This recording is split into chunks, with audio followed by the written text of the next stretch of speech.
दीपक केसकर जी इस वक्त हमारे साथ फोन लाइन पर है। केसकर जी, अगर आप हमें सुन पा रहे हैं, सबसे बड़ी बात जो बार बार कही जा रही है और आपके समूह की तरफ से कही जा रही है कि आप लोगों की उपेक्षा की गई उद्धव ठाकरे और उनके विधायकों द्वारा।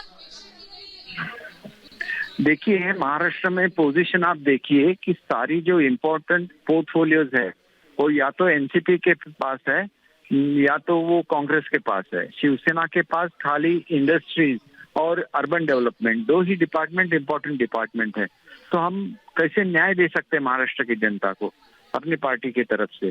तो ये जो बंटवारा हुआ था, ये बंटवारा ठीक नहीं है। जिस तरह से वो व्यवहार कर रहे हैं वो ठीक नहीं है। और जो भी अपनी नेशनल अलाइज है, बीजेपी है, उसके साथ उद्धव साहब जाए, ऐसी हमारी मांग थी और हम हमारे मांग के बारे में फर्म थे। तो किसी ने भी उनका रेजिग्नेशन नहीं मांगा है। हमारा यही कहना है कि इनके साथ अलायंस मत रखो, ये अपनी खुद की पार्टी बढ़ा रहे और शिवसेना को खत्म कर रहे हैं।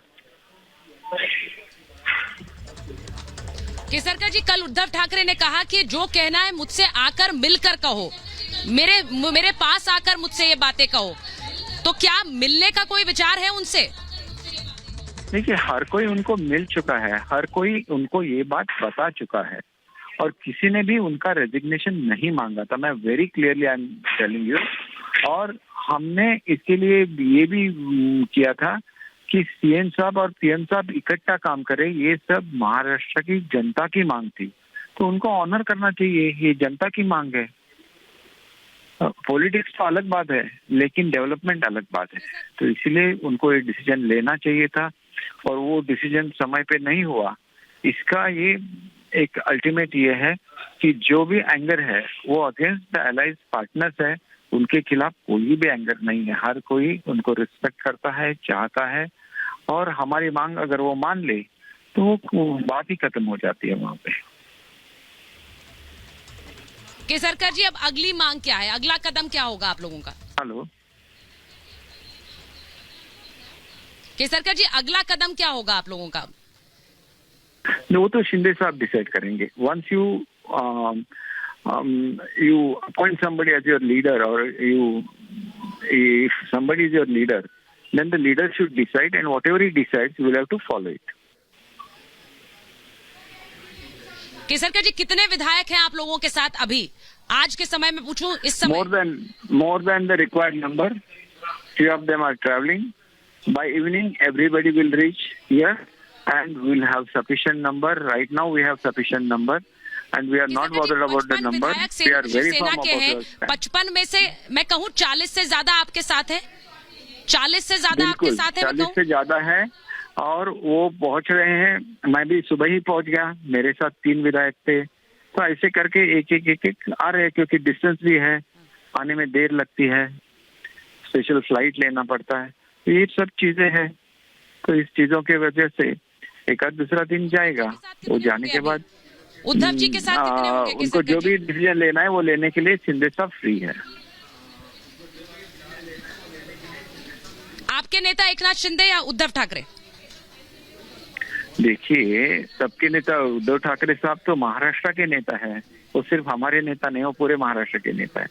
लेकिन फिलहाल हमारा जो गुट बन रहा है उसके नेता शिंदे साहब है और शिंदे साहब भी उद्धव साहब को अपना नेता मानते हैं। और हमने जो इलेक्शन फाइट किया था जी, ये जो गुट बन रहा है, इकट्ठा ही किया था ना। मोदी साहब के नाम पे भी किया था, उद्धव साहब के नाम पे भी किया था, बाला साहब के नाम पे भी दिया था। तो ये हमारा ओरिजिनल कमिटमेंट है महाराष्ट्र की जनता के साथ। और हम चाहते हैं कि जो भी आप में मतभेद हो गया तो हो गया। अभी आप इकट्ठा आइए, क्योंकि हमने इकट्ठा इलेक्शन लड़ा था। केसरकर जी, जो गुट बन रहा है, क्या ये असली शिवसेना है आप कहेंगे? देखिए, असली और नकली का सवाल नहीं है। ये लेजिस्लेटिव असेंबली है और असेंबली में अगर आपको, हमारे नेता कौन थे? पहले भी नेता शिंदे साहब ही थे, अब भी नेता शिंदे साहब ही है। तो शिंदे साहब जो भी विप निकालेंगे वो पार्टी पे बंधन कारक है, क्योंकि वही हमारे पार्टी के नेता है। अगर 10-20 लोग इकट्ठा आ जाए और अगर वो कहें कि हमने इनको निकाल दिया है, ऐसे थोड़ा ही निकाला जाए। नहीं, ऐसे थोड़े ही ना बनता है। आप देखिए, ये शिवसेना ही है। असेंबली में एक रिकॉर्ड रहता है जिसमें नेता किसको चुना गया उसका रिकॉर्ड रहता है, वो दिया जाता है। बाद में अगर 20 लोग इकट्ठा आ जाए तो वो 56 ने जो डिसीजन लिया है उस पर सुपरसीड नहीं कर सकते। जब 56 लोग इकट्ठा आ जाएंगे तो वो डिसाइड कर लेंगे कौन हमारा नेता है। तो सर आप बहुत बड़ी बात कह रहे हैं केसरकर जी, आप कह रहे हैं 56 लोग एक साथ आ जाएंगे, यानी आप कह रहे हैं उद्धव ठाकरे के पास कोई नहीं बचेगा? नहीं, आप ऐसा क्यों कर रहे हैं? वो तो बड़े नेता है, उनके साथ 15-20 लोग तो रहेंगे ना, उसमें क्या सवाल है? ऐसे नहीं थे कि सबके सब छोड़ के आ जाएंगे, लेकिन मेजोरिटी तो आ गई, तो उनको मेजोरिटी का मान लेना चाहिए कि वो जो कह रहे हैं कि आप बीजेपी के साथ गठबंधन बनाएंगे आपके पार्टी का, तो उनको वो बात माननी चाहिए। और हम लोग इलेक्शन भी ऐसे लड़े हुए हैं ना, इकट्ठा लड़े हुए हैं। आपको लग रहा है कि आप लोग शक्ति प्रदर्शन कर सकते हैं, ये मुलाकात राज्यपाल से हो सकती है, उसके बारे में कुछ बताएंगे? देखिए, ये सब डिसीजन शिंदे साहब को लेना है।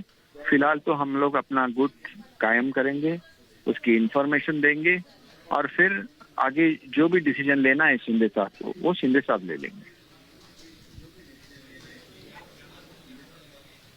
अच्छा केसरकर जी, आपके साथ क्या शिवसेना के कुछ सांसद भी हैं? विधायकों की तो आपने गणित बता दी। देखिए, राइट नाउ सांसदों का सवाल नहीं है कि वो इसमें वोटिंग करे, लेकिन जो भी सांसद 100% सांसद जिससे मैं मिल चुका हूँ, they were very unhappy about this alliance. That I can tell you, I'm a very honest person. So I can swear that everybody was of the opinion that this should not be continued. Maybe there are one or two who say they do not wish to go with BJP.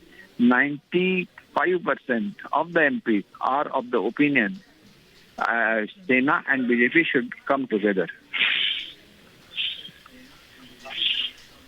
आप लोग अब BJP के साथ जाएंगे केसरकर जी? आप लोग BJP के साथ सरकार बनाने पर जोर देंगे? डिसाइड करना है और उद्धव साहब को डिसाइड करना है, जो भी करना है। फिलहाल तो हम शिंदे साहब के, तो शिंदे साहब को डिसाइड करना चाहिए। अगर उनकी बात मान ले। मैं आपसे एक आखिरी सवाल सर, सबकी बात उद्धव साहब आप उद्धव ठाकरे से कहेंगे कि बीजेपी के साथ आ जाइए, हम साथ आ जाएंगे? हाँ बिल्कुल, आप बीजेपी के साथ आ जाइए, और ये सब जो बातें हैं और आपके और शिंदे साहब के बीच में चल रही है, तो उससे कुछ अच्छा हल निकल जाए, इतने हम लोग चाहते हैं। बाकी उसमें कुछ भी नहीं है। और कोई ऐसा बोलेगा कि आप ये क्यों बोल रहे थे, हमने पार्टी का इलेक्शन ही वैसे लड़ा था, हम लोग टुगेदर इलेक्शन फॉर, उसमें सवाल क्या आता है? हमने अगर इलेक्शन साथ में लड़ा है, बीच में कोई मिसअंडरस्टैंडिंग हो जाती है तो उसको निकाल दीजिए, इकट्ठा आइए और अच्छी तरह स्टेट का प्रोग्रेस कीजिए। इन पॉलिटिकल बातों से स्टेट का प्रोग्रेस नहीं होता है, स्टेट का प्रोग्रेस होना चाहिए। ये नंबर 1 स्टेट है इंडिया में, इसका प्रोग्रेस अगर कम हो जाएगा तो स्टेट का, जरा हमारी मीटिंग चालू। मैं केसरकर जी आपकी बात फिर से दोहरा रही हूँ। आप ये कह रहे हैं कि अगर बीजेपी के साथ उद्धव ठाकरे जाने के बारे में सोच लेते हैं तो आप लोग सब वापस शिवसेना उद्धव ठाकरे के साथ चले जाएंगे और सरकार बनाएंगे?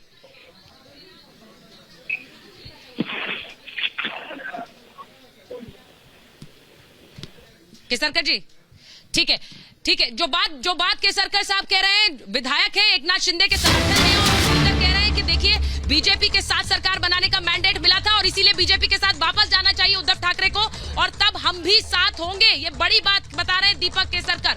वो कह रहे हैं कि 40 से ज्यादा विधायक हमारे साथ हैं, और वो कह रहे हैं कि धीरे धीरे पूरे 56 भी हमारे खेमे में होंगे, इसमें कोई हैरानी की बात नहीं होनी चाहिए, सब हमारे साथ ही होंगे। उन्होंने ये भी कहा कि मेरी सारे शिवसेना के सांसदों से बात हुई है और सारे सांसद एक मत है कि जो मैंडेट मिला था उसके मुताबिक सरकार नहीं बनी और सब नाखुश हैं। उन्होंने ये कहा कि सारे शिवसेना के सांसद नाखुश हैं। ये बड़ा बयान केसरकर साहब का आया, दीपक केसरकर जो कि विधायक है, और वो खुलकर कह रहे हैं कि सांसद भी नाखुश है। यानी ये टूट जो है क्या सिर्फ विधायकों तक सीमित रहेगी या फिर ये सांसदों तक भी जाएगी, क्योंकि वो कह रहे हैं कि जो सांसद है वो भी नाखुश है। अमित